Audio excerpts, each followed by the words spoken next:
Hi friends, வணக்கம். ஐபிபியில் இன்றைக்கி நாம் என்ன தெரிஞ்சுக்க போகிறோம்னா, ஐபிபியில் நம்ம ஓப்பன் பண்ணிவிட்டேன், எனக்கு அதை எப்படி யூஸ் பண்ணணும்னு கொஞ்சம் ஐடியா வேணும் அப்படின்னு கேட்குறவங்களுக்காக இந்த வீடியோ. இதில் ஐபிபி ஸ்க்ரீன் ஓப்பன் பண்ணியாச்சு. ஃபண்ட் ட்ரான்ஸ்ஃபரை பொறுத்த வரைக்கும் வித்தின் ஐபிபின்னு இருக்குது பாருங்கள். இந்த வித்தின் ஐபிபிங்கிறது என்னென்னா, நீங்கள் ஐபிபி கஸ்டமர் நம்ம வீட்டிலையே இருக்கோம், நம்ம ஒரு 4 பேர் இருக்கோம், 4 பேருக்குமே ஐபிபி அக்கௌண்ட்டு இருக்குது அப்படின்னா, அந்த எல்லாரோடதையும் பெனிஃபிஷரியில் போய்ட்டு சேவ் பண்ணி வச்சிட்டிங்கன்னா அவங்களோட எல்லாரோடதும் இங்கே காட்டும். நீங்கள் இப்படி காட்டும் போது நீங்கள் என்ன பண்ணலான்னா, அதை ஜஸ்ட்டு டச் பண்ணி எவ்வளோ அன்லிமிட்டடாக கேஷ் ட்ரான்ஸ்ஃபர்லாம் பண்ணிக்கலாம். அதர் பேங்க்ஸை பொறுத்த வரைக்கும் இதில் நம்ம வீட்டில் யாருக்கெல்லாம் நம்ம ரெகுலராக பணம் வரவு செலவு வச்சுப்போம், இப்போ நான் எங்கள் அம்மாவுக்கு போடுவேன், என் வீட்டுக்காருக்கு போடுவேன், இல்லை யாரோ ஒருத்தவங்களுக்கு நம்ம போடுவோம், மாதம் ரெகுலராக போகிற இவங்களோட எல்லாத்தையுமே நம்ம இதில் போயிட்டு சேவ் பண்ணி வச்சுருந்தோன்னா இந்த மாதிரி காட்டும். நம்ம ஜஸ்ட்டு டச் பண்ணி அமௌண்ட்டு ரிமார்க்கில் ஓகே கொடுத்து கண்டினியூ கொடுத்தோன்னா ஓடிபி வரும், சென்ட் பண்ணால் போயிடும். அதுக்கு அடுத்தது மோருங்கிற ஆப்ஷன் இருக்குது பாருங்கள். இந்த மோருங்கிற ஆப்ஷனில் தான் நிறைய விஷயங்கள் நம்ம தெரிஞ்சுக்க வேண்டியது இருக்கும். இந்த மோருங்கிற ஆப்ஷனில் ஃபண்ட் ட்ரான்ஸ்ஃபர், ஃபஸ்ட்டு காலம் ஃபண்ட் ட்ரான்ஸ்ஃபர், நம்ம பெனிஃபிஷரியில் சேவ் பண்ணியிருக்க எல்லாருமே ஃபண்ட் ட்ரான்ஸ்ஃபரில் நமக்கு டிஸ்பிளே ஆவாங்க. நீங்கள் இது மூலியமாக ஃபண்டை ட்ரான்ஸ்ஃபர் பண்ணிக்கலாம். ஸ்கேன் அண்டு ஜிபே பொறுத்த வரைக்கும் நம்ம எப்பயும் போல தான், நம்ம ஏதாவது ஒரு கடைக்கு போகிறோம், ஏதோ ஒரு பொருளை வாங்கிட்டு ஸ்கேன் பண்ணிவிட்டு வரணுன்னா இந்த ஸ்க்ரீனை யூஸ் பண்ணி ஓடிபி போட்டிங்கன்னா உங்களுக்கு ஸ்கேன் அண்டு பே யூஸ் ஆகும். ட்ரான்ஸ்ஃபர் யூபிஐ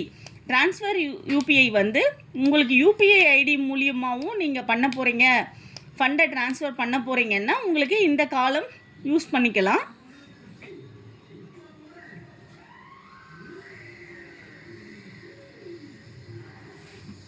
மூணாவது யூபிஐ ட்ரான்ஸ்ஃபர் போக அடுத்தது ஸ்டாண்டிங் இன்ஸ்ட்ரக்ஷனை பொறுத்த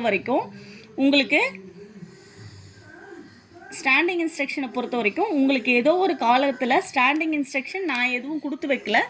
உங்களுக்கு எஸ்பி டு ஆர்டி ஐபிபியிலேருந்து உங்களுக்கு ஏதாவது பணங்கள் டைரெக்டாக ஸ்டாண்டிங் இன்ஸ்ட்ரக்ஷன் கொடுத்து மாறணும்னு நினச்சிங்கன்னா நீங்கள் இது உள்ளே போய்ட்டு கண்டிப்பாக கொடுத்து வச்சுக்கலாம். இல்லை யாரோ ஒருத்தவங்களுக்கு மாதம் நான் ரெகுலராக கொடுத்துருவேன், இப்போ எங்கள் அப்பாவுக்கு நான் மாதம் ஒரு 1000 ரூபா அனுப்பணும்னு ஆசைப்பட்றேன், கரெக்டாக என்னோடய 15ஆம் தேதி அவருக்கு போயிடணும் அப்படின்னு நான் முடிவு பண்ணேன்னா இதை நீங்கள் டச் பண்ணிவிட்டு அமௌண்ட்டை போட்டு டேட்டெல்லாம் ஃபிக்ஸ் பண்ணி வச்சுட்டிங்கன்னா மாதம் அவங்களுக்கு ரெகுலராக கேஷ் போயிடும். அது ஸ்டாண்டிங் இன்ஸ்ட்ரக்ஷன். அதுக்கு அடுத்தது மேனேஜ் பெனிஃபிஷரி. இதுதான் நான் எல்லாருக்குமே சொன்னது. ஃபஸ்ட்டு நீங்கள் ஐபிபி ஓப்பன் பண்ண உடனே ஆட் நியூ பெனிஃபிஷரியில் போய்ட்டு இப்போ ஐபிபி கஸ்டமர்னால் ஃபஸ்ட்டில் போய் பண்ணணும். இல்லை பேங்க் அக்கௌண்ட்டை தான் சேவ் பண்ண போகிறோன்னா பேங்க் அக்கௌண்ட் நம்பர் ஐஎஃப்எஸ்சி கோடு போட்டு சேவ் பண்ணணும். மூணாவது எம்எம்ஐடி. இதில் உங்களுக்கு எது தேவையோ அங்கெல்லாம் போய்ட்டு தேவையானவங்கள சேவ் பண்ணி வச்சுடுங்க. சேவ் பண்ணிவிட்டு வியூ பெனிஃபிஷரியில் செக் பண்ணி வச்சிட்டிங்கன்னா உங்களுக்கு ஈஸியாக இருக்கும். பிஓஎஸ்பி ஸ்வீப்பின்னை பொறுத்த வரைக்கும் உங்களுக்கு இதில் போய் டச் பண்ணிங்கன்னா உங்களுக்கு போஸ்ட் ஆஃபீஸில் எஸ்பி பாஸ்புக் இருக்குது, ஐபிபியும் இருக்குன்னா ரெண்டுத்தையும் போஸ்ட் ஆஃபீஸில் லிங்க் பண்ணி கொடுத்துருவாங்க.